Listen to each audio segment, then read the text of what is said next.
People were laughing, dogs were barking, and the park felt safe, until one scream shattered everything. "Daddy, Daddy, that's my brother." A little girl pointed across the path at a black boy sitting alone, and the world seemed to stop. Faces turned. Smiles faded.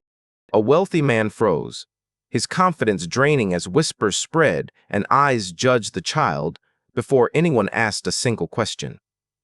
The boy stayed silent, used to being unseen, while power and prejudice collided in plain sight. What no one realized was this. By ignoring that moment, someone had just made a mistake that would expose far more than a secret. Share where you're watching from. Your voice matters here. Subscribe for stories that confront racism, challenge power, and refuse to stay silent. Life usually moved quietly for Charles. He was a man used to control schedules, decisions, outcomes, and most mornings followed the same pattern. Sundays were reserved for his daughter, Jolie, the one part of his world that required no strategy. Those walks through the park were simple, almost invisible, and that was exactly how he liked them. For Charles Holmes, calm had become a necessity, not a luxury. Jolie saw the world differently. Where others noticed distance, she noticed connection.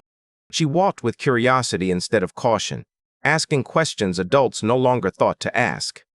That innocence had been shaped by loss, though she didn't carry it like weight. Her mother, Millionaire Holmes, had been gone for 2 years, but her presence lingered in quiet habits, slower mornings, closer hand-holding, and a father who now paid attention in ways he once didn't. Across the park, another life moved in parallel but unseen. Baron sat alone most days, careful not to draw attention, careful not to take up space. He had learned early that being noticed didn't always mean being protected. Baron Lawrence carried himself with restraint, the kind that comes from watching adults look past you or through you. His silence wasn't weakness. It was armor. That armor had been forged beside his mother. Alicia had raised her son with structure, honesty, and discipline, even as the world around them remained uneven. Alicia Lawrence understood systems, how they spoke politely while closing doors, how authority rarely explained itself to people who looked like her. She taught Baron dignity without illusions, resilience without bitterness. The park itself sat between two worlds.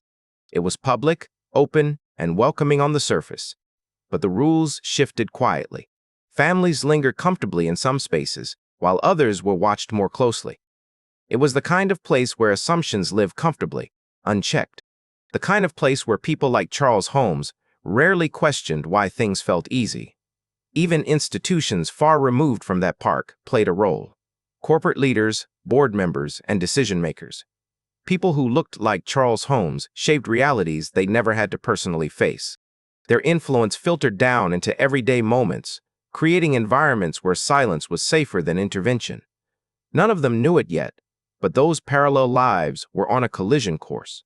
The morning felt ordinary, too ordinary. The kind of calm that settles in just before something breaks. What happened next wouldn't be loud at first. It wouldn't arrive with warning. But once it began, it would expose more than a secret. It would reveal how deeply unequal the ground beneath them truly was. And nothing about it would end quietly. The moment didn't pass the way moments like this usually did. It didn't dissolve into awkward laughter or polite avoidance. Instead, it stretched, tightening with every second people chose to stare instead of speak. Charles Holmes felt it immediately. The shift from a quiet morning to something exposed.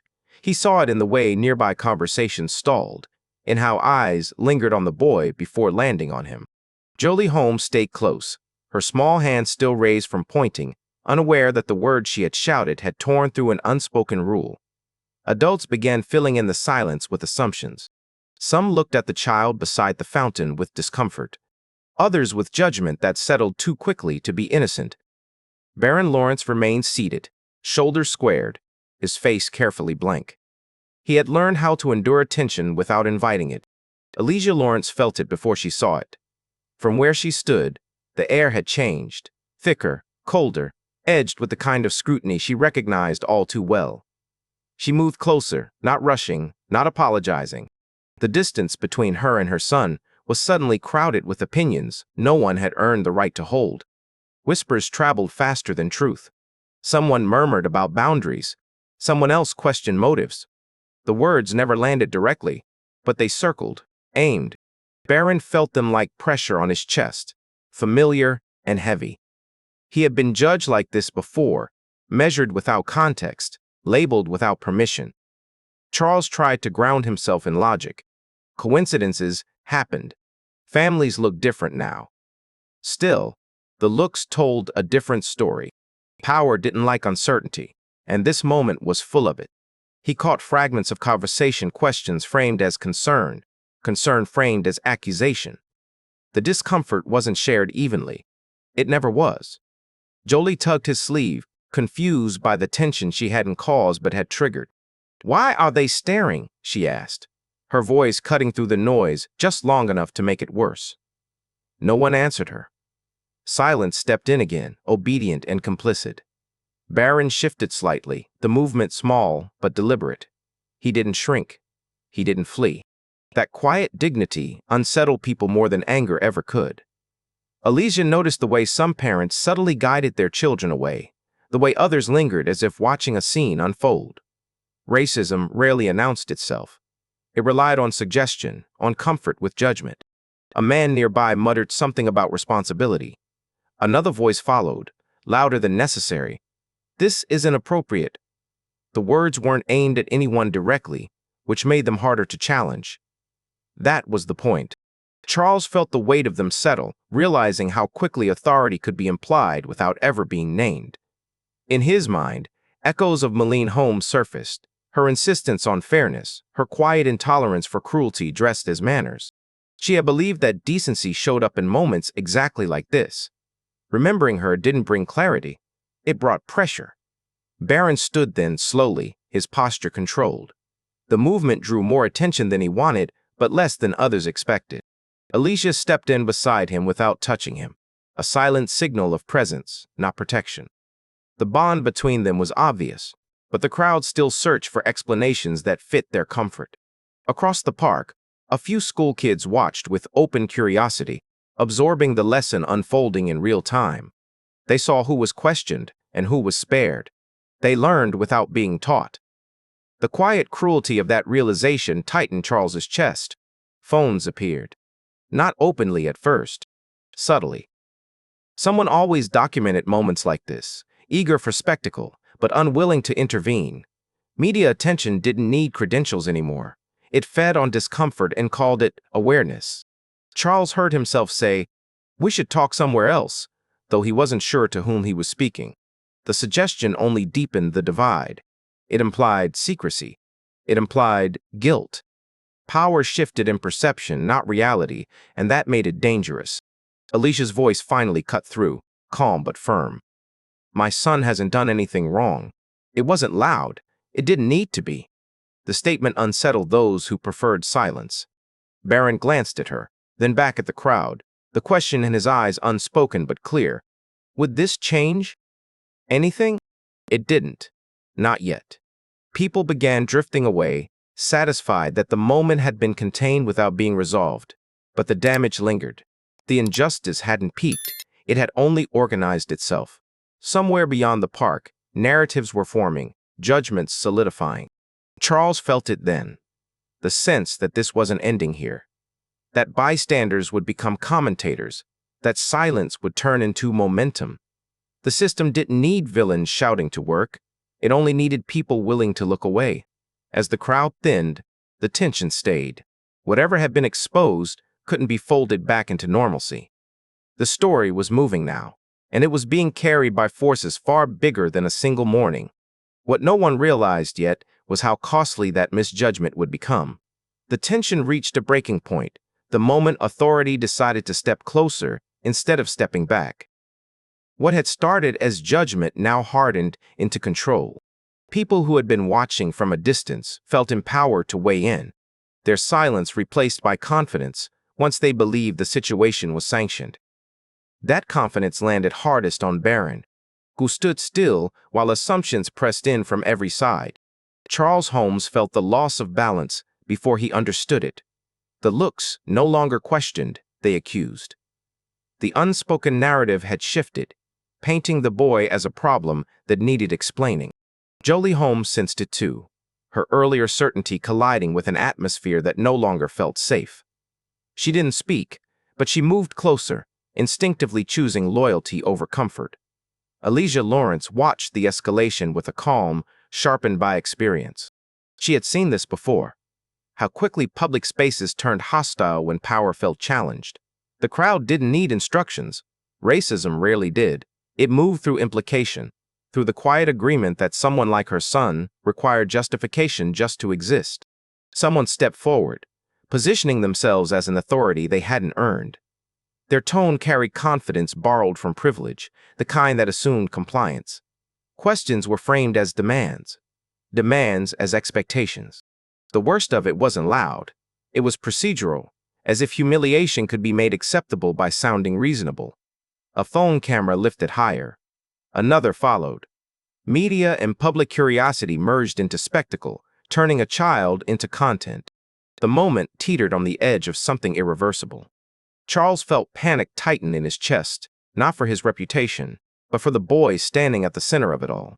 Barron's hands curled slowly at his sides. He didn't cry. He didn't protest. That restraint only deepened the cruelty. Elijah stepped in front of him then, finally breaking the unspoken rule of staying small. "This stops now." The words didn't shout, but they landed hard. For a split second, the crowd hesitated. Then someone dismissed her with a wave, confident the system would back them. That was the peak, the moment injustice believed it was untouchable. And then, everything shifted. Not loudly, not dramatically. At first, it felt like nothing more than a pause. A man on the edge of the crowd stiffened, checking his phone twice. Another voice lowered. A third person stepped back instead of forward. Authority began to wobble. A name traveled through the air, quiet but heavy. Millionaire Holmes had once warned Charles that power always recognized its own. Now, he saw it happen in real time. The board members and partners he answered to were suddenly aware. The same networks that protected comfort had taken notice of exposure. A call was answered, then another. The tone changed, not softer but urgent. Confidence drained from faces that had moments ago looked certain. The accusation lost momentum. Control slipped. "What's happening?" someone whispered. Elijah didn't answer. She didn't need to. Barron lifted his head, sensing the change before understanding it. The boy who had been judged now stood at the center of attention for a different reason. Silence fell again, but this time, it wasn't complicit. It was afraid. The media presence recalibrated instantly, lenses shifting toward the people who had spoken too freely. The public watched as authority backtracked, as justifications unraveled. The concierge of the moment, the self-appointed gatekeepers of order, suddenly wanted distance. Charles stepped forward at last, not to explain, but to stand beside them. He didn't claim. He didn't rescue. He aligned. That choice mattered. Barron met his eyes, searching for certainty. Alicia gave a single nod. Not forgiveness, permission. The balance had changed, permanently. Those who had pushed hardest now retreated, their certainty replaced by calculation. Consequences were no longer theoretical. The school kids who had watched earlier stood silent, witnessing a different lesson now, one where dignity didn't bend and injustice didn't get the final word. As the crowd thinned, the weight didn't lift completely. It settled instead, reshaping everything it touched. What had been exposed couldn't be hidden again. And as the last whispers faded, one truth remained unmistakable.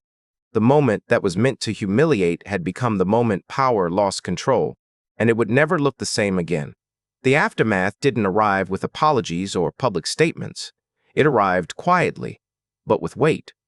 The people who had spoken too freely in that park didn't return. The ones who had tried to assert control without accountability suddenly found distance where certainty once lived. Silence came back, but this time it carried consequences. Charles Holmes felt the shift immediately. Calls were returned faster. Conversations changed tone. The same networks that once protected comfort now protected caution. For the first time, his influence wasn't centered on shielding himself. It was focused on refusing to let the moment be buried. That choice followed him beyond the park, into boardrooms and private discussions where stories like this were usually softened or dismissed. Jolie Holmes didn't fully understand what had changed, but she felt it. The fear she had sensed that day gave way to something steadier.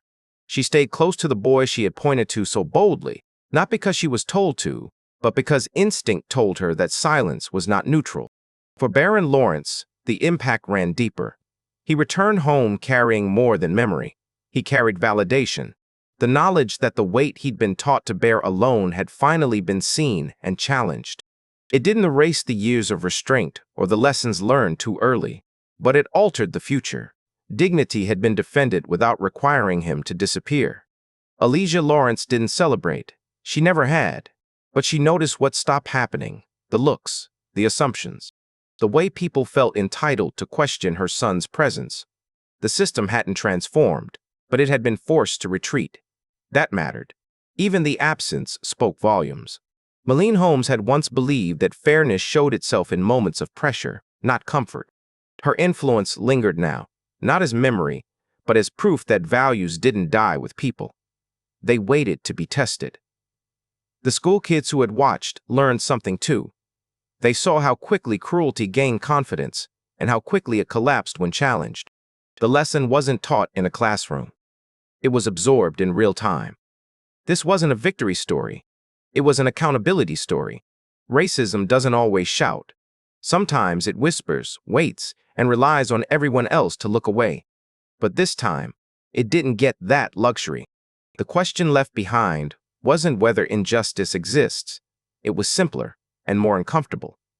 How many moments like this pass unnoticed because no one is willing to stand where it's hardest?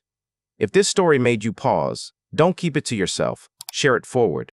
Subscribe to Black Community Struggles for stories that confront injustice and refuse to let silence win.